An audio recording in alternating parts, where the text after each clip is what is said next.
What's up, YouTube? Bob the Biker, back at it again, down here in South Park, Pittsburgh. What it do? So today I kind of want to take you on a little adventure, kind of go over my beginnings of riding and how I got started and what got me into it. So maybe we'll go up here first. So this is definitely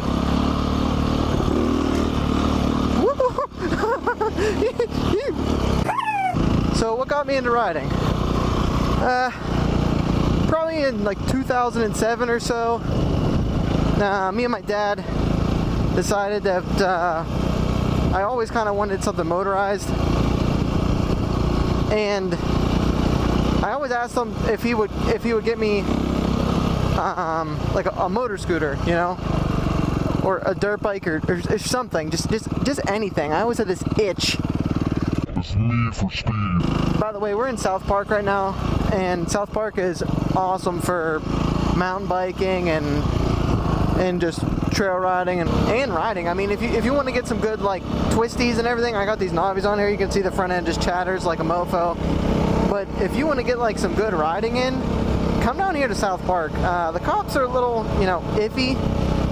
You don't want to be a hooligan out here. There's families and everything in the woods and trails, but if you want to get some good riding in, definitely come over here to South Park. They have a sick BMX park too up here that I'll show you guys. But yeah, back to my beginnings. So my beginnings started here in these woods on my mountain bike. I would annoy my dad literally every day. A couple of my buddies got dirt bikes, and then I really wanted a dirt bike, and I just thought it was so unfair. I was a spoiled little brat that, you know, all my friends were getting rides, and, you know, I still had this stupid ass BMX bike, and this is where I'd come all the time. If you want to get some good BMX riding over here, this place is like super legit. If you want to come here, that's like the place to BMX. South Park BMX, it's where I learned how to ride. It's kind of what got me into riding bikes. I had my first bike, it was a CRF 150F. It was a sick ride. My dad, we got it for super cheap, like $1,600 or so.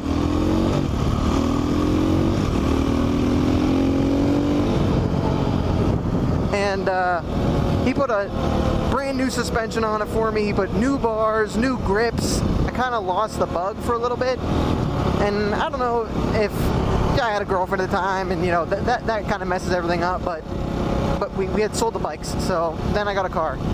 Okay, so we're gonna fast forward to nowadays. A little bit ago, I want to talk about my inspiration. I was watching YouTube, falling down the YouTube hole.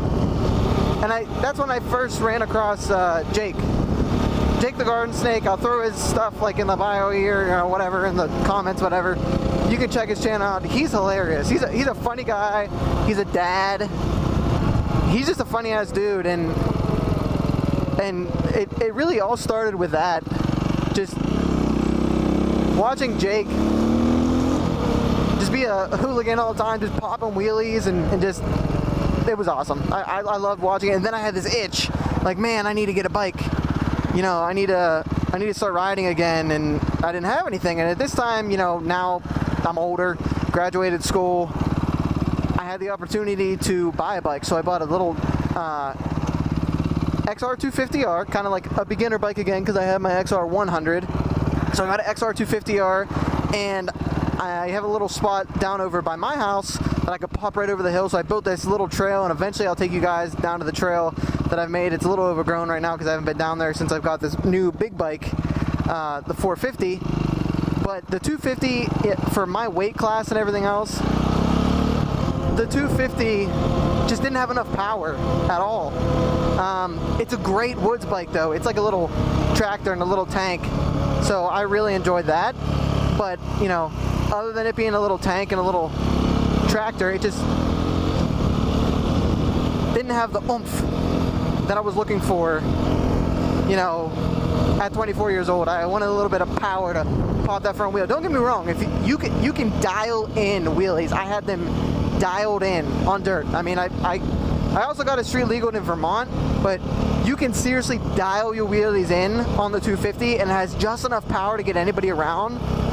But if you want to get a little sketchy and a little hooligan-like and have just a little bit more oomph and like power, like torque and everything else, then I would definitely say you'd want to get a 450 like I have now. And just for street and trail, and I was looking for more of a trail bike. I didn't really want to get into motovlogging. This was really just for, you know, I wanted to get a bike that had more power than the 250 and that I could afford at the time. So I was looking through Craigslist like every day. I also knew I wanted to start motovlogging like eventually, but at the beginning I just kind of wanted to ride in the woods, really.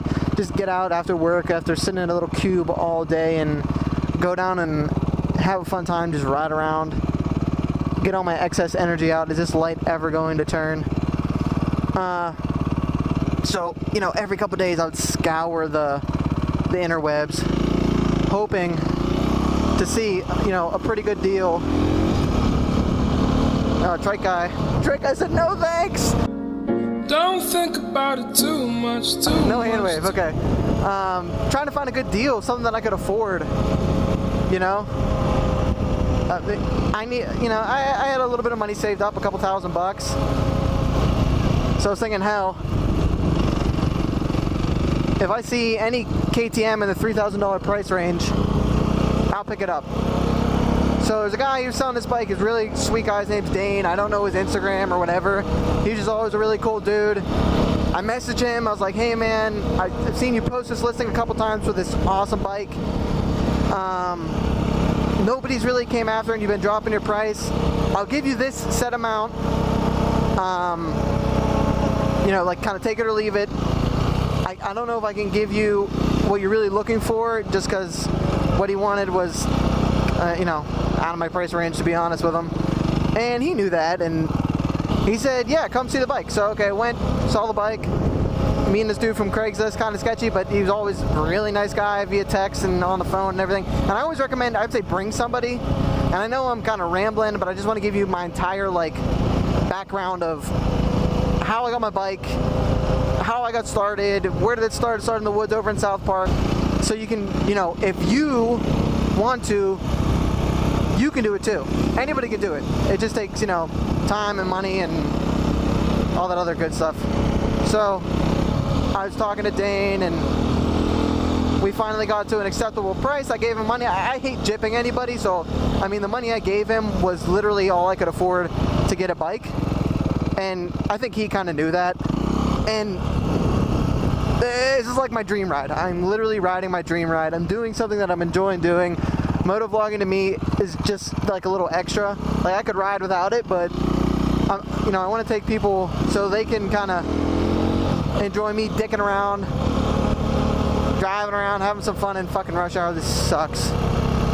Went and visited my parents. I had to move some of my retirement funds over into different, from mountain bikes to dirt bikes to the XR250R to now the KTM.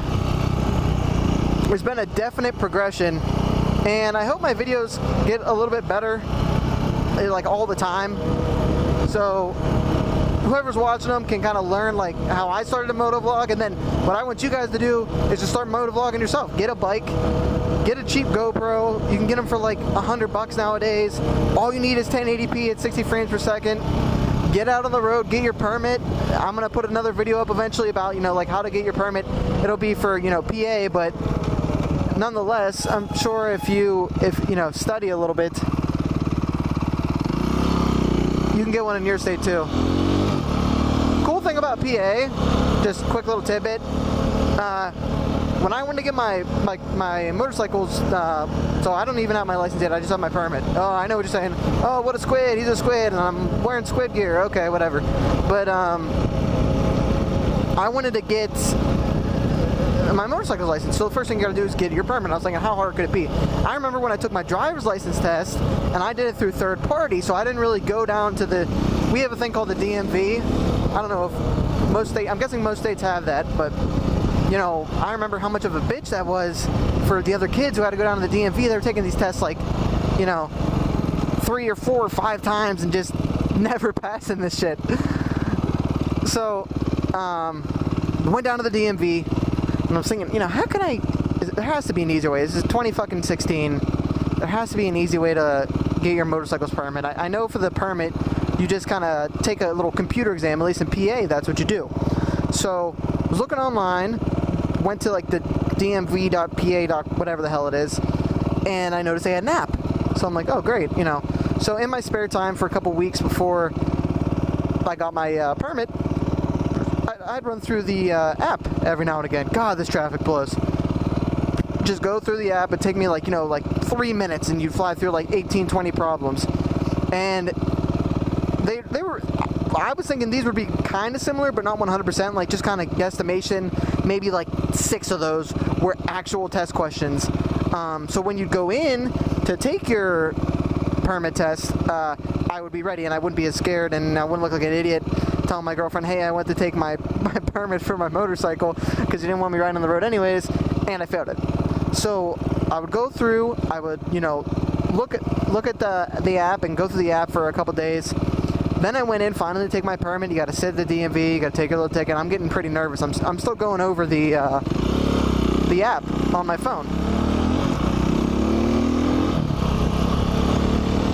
And I get to the permit test, and to my surprise, the exact same questions from the app were on the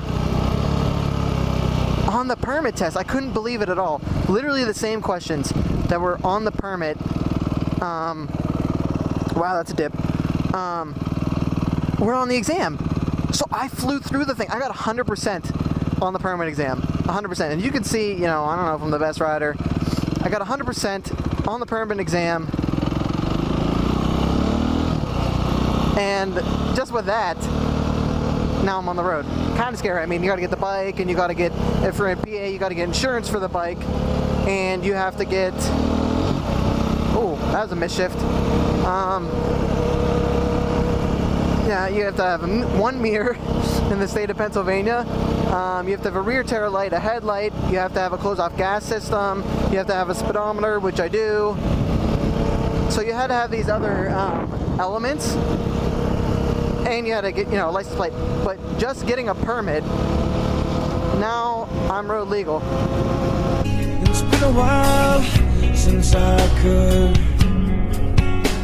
hold my head. I'm going to try to vlog as much as I can. I'm going to try to give you just candid feedback, just fun times, hooligan stuff. Once I get my wheelies going good. I'm going to do some trail riding with my dad eventually. I would definitely say my influences for this were Jake the Garden Snake, Do It With Dan, you dickhead you, Motonosity, did a lot of watching of him, Vroom Vroom Dana, recently I've been watching his shit, he is funny as hell, Moto Bro, he's a new guy coming up, I'm really enjoying his videos, you know, 6'4" Honda, like all those guys down in Austin and Georgia area are just killing the motovlog scene, and you know, Jake really didn't, I would say he can take full inspiration there, but without all you guys kind of like building the community, I would have never found you. So that's a sincere thanks just from me, and it never really inspired me to get out of my house, get a bike, get on the road, get my permit, like just doing things. It's easy to watch things on YouTube and like never really doing them, but it takes a little bit of a oomph, a little bit of extra push, and I think I got inspiration from Jake and all those guys to go the extra mile, do the extra thing, get the bike, get the permit, do the research, try to get all this stuff so I could eventually motovlog with you guys. Alright, that was my extremely boring motovlog for the year, I think. Thanks for tuning in, guys. Hit the sub button, hit the comment button, you know, comment below about the bullshit I talked about today. Like it, subscribe to me. Tell me what you don't like, tell me what you do like. This will be the only boring video. I'll try to make the other ones fun. Thanks for watching again. Peace.